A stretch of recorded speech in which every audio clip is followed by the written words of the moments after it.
Hello everyone, welcome to Vedant's classes. This is your Ram. As early as in the previous video, I informed you that I am going to do the all optional exercise problems from the state board as well as CBS.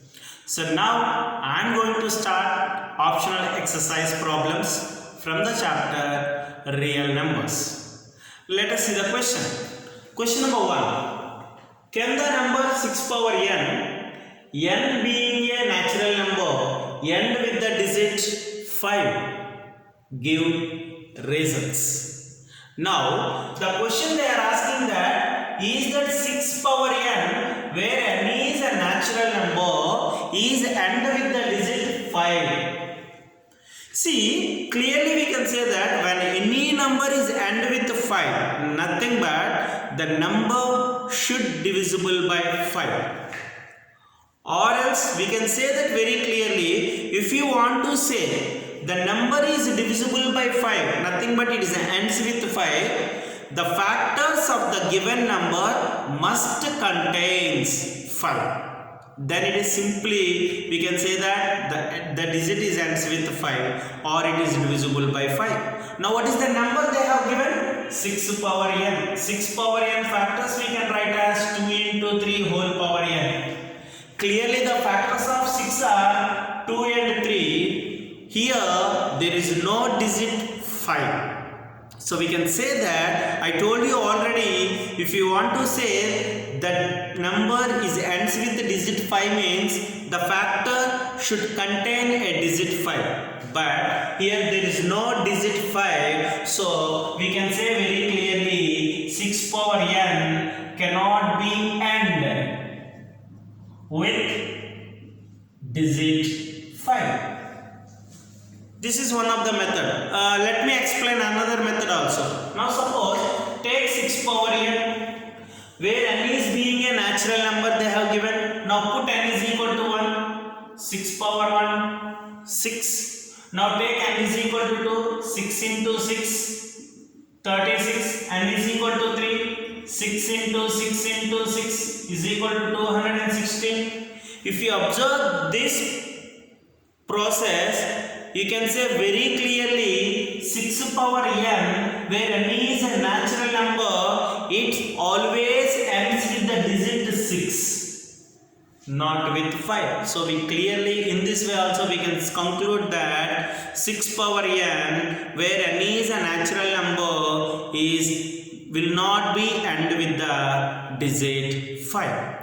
Whenever you want to say the digit end with the 5, simply we can say that the factor of 6 must be contain a digit 5. But there is no factors of 6 which contain digit 5. We can say very clearly 6 power n will not be end with digit 5. This is question number 1 from the optional exercise.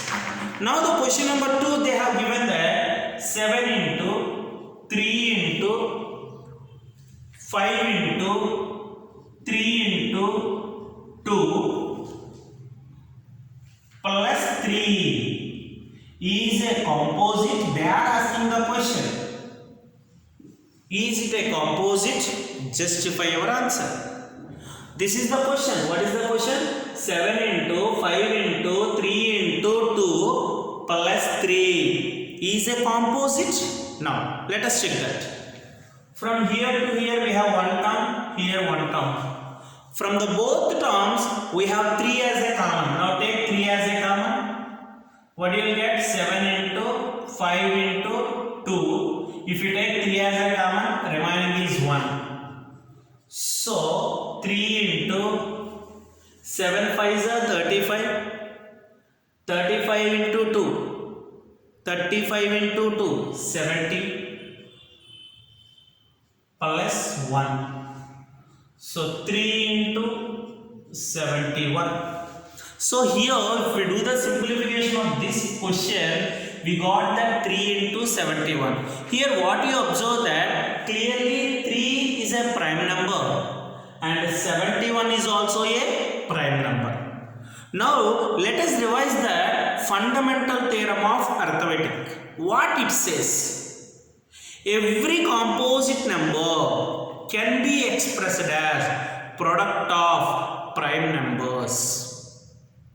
Clearly, here 3 and 71 are the prime numbers. That means it is the product of prime numbers. Clearly, fundamental theorem says that every composite number can be expressed as product of prime numbers. So, whenever you expressed one number as a product of prime numbers, that number is a composite number. So, clearly, I expressed as product of prime number. Then we can say that 7 into 5 into 3 into 2 plus 3 is composite. So, it is totally based on the small concept of fundamental theorem of arithmetic. Fundamental theorem of arithmetic says that every composite number can be expressed as product of prime numbers. So, clearly I expressed this one as product of prime numbers. So, automatically the given number is a composite number.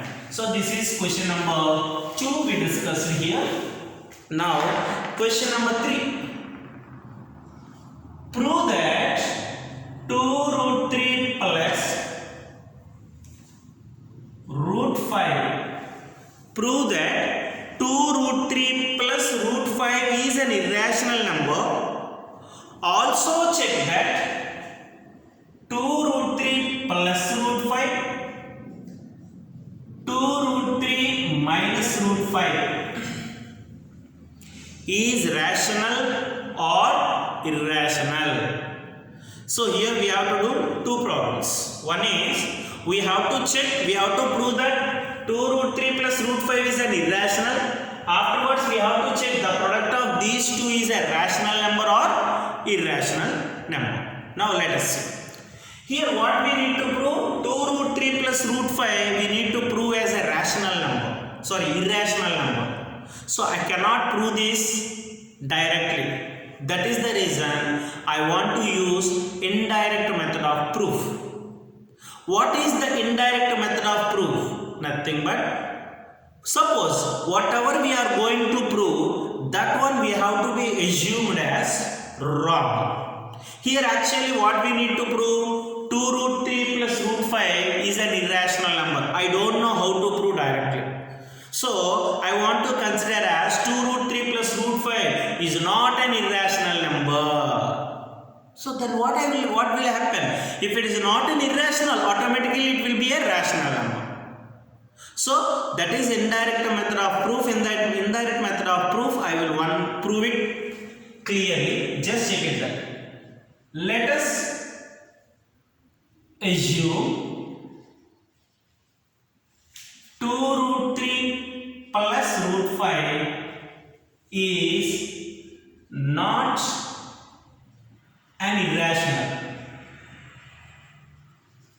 When it is not an irrational, automatically it will become a rational. And every rational number is in the form of P by Q, where P comma Q are integers and Q not equal to 0, and P and Q have the common factor 1 only. So now consider that is 2 root 3 plus root 5 is rational. And we know that every rational number is in the form of 2 root 3 plus root 5 is equal to, let it be take P by Q.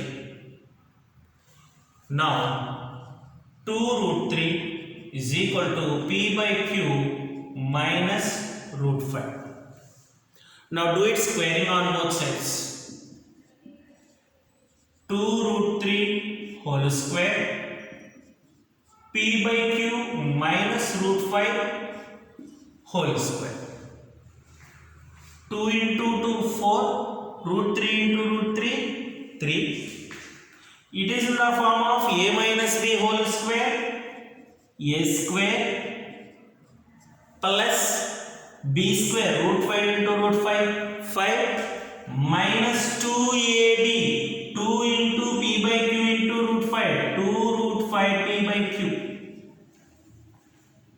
So now 4 into 3, 12 is equal to p square by q square plus 5 minus 2 root 5 into p by q. So now observe very clearly, minus 2 root 5 by p by q, I will take it as plus 2 root 5 into p by q is equal to p square by q square plus 5 plus 12 becomes 2 minus 12. So now 2 root 5 into p by q is equal to p square by q square plus 5 minus 12 is equal to minus 7. Here q is the division position, it will becomes to multiplication. So root 5 is equal to q is in the division, it will becomes to multiplication. 2p is the multiplication, it will becomes to division position.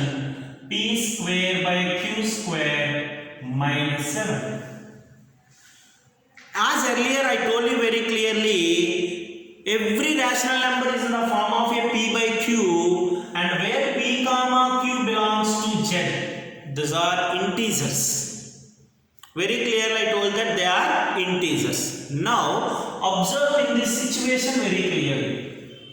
We know that root 5 is an irrational number, and now p and q are all integers. P is an integer, q is an integer, 2 is an integer, 7 is an integer, and they are, we can say very clearly, it is a rational number, because every integer we can consider as a rational number, and it is in the form of p by q also. So this is a rational number, and here it is irrational number. So what we got here, an irrational number is equal to a rational number. But is it true? Is it possible? Is that irrational numbers are equal to rational numbers? No. An irrational number never be equal to a rational number. But I got it. Why? Why it was happened? Because we are assuming wrong. We assumed a wrong condition.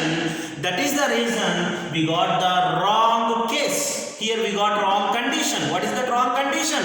Irrational is equal to rational.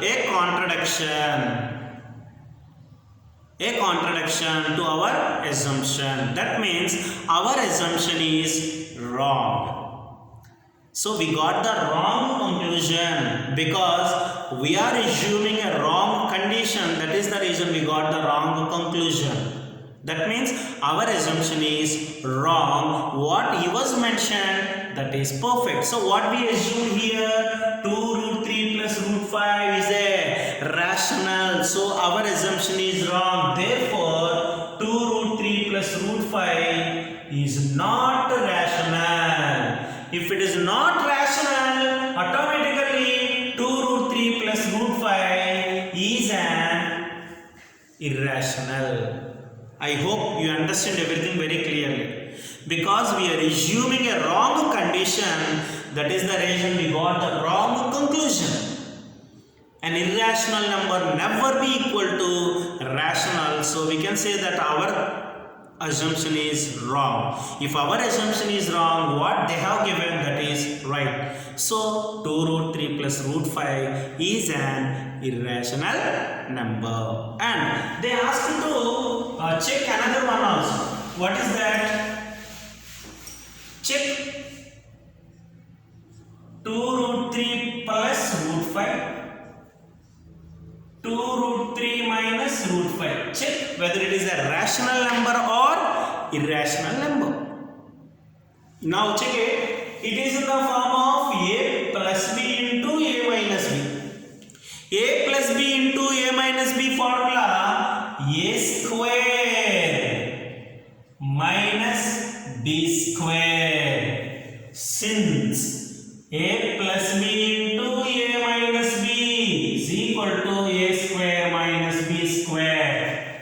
Now a square, 2 square into 4 root 3 into root 3, 3 minus square and root cancel 5. 4 into 3, 12 minus 5. 12 minus 5 is a rational number 7. 7 is clearly a rational number. So what we can say that 2 root 3 plus root 5 into 2 root 3 minus root 5 is a rational number. From this we can conclude that 2 root 3 plus root 5 is an irrational number. 2 root 3 minus root 5 is also irrational number. So sometimes it is possible the product of two irrational numbers is also a rational number. Is it clear everybody? So 2 root 3 plus root 5 into 2 root 3 minus root 5, we got it as a 7, and the product of these two is a rational number. I think everybody understood. If you like my video, please like, share and subscribe my channel. Don't forget to ring the bell for the further notifications. From this onwards, continuously I will give you the best videos, all optional exercises problems from the state board as well as CBSE. From the basic of time convenient, I will try to make 2 videos also per day also. Please everybody like and share and subscribe my channel and encourage me. Thank you so much. Have a nice day.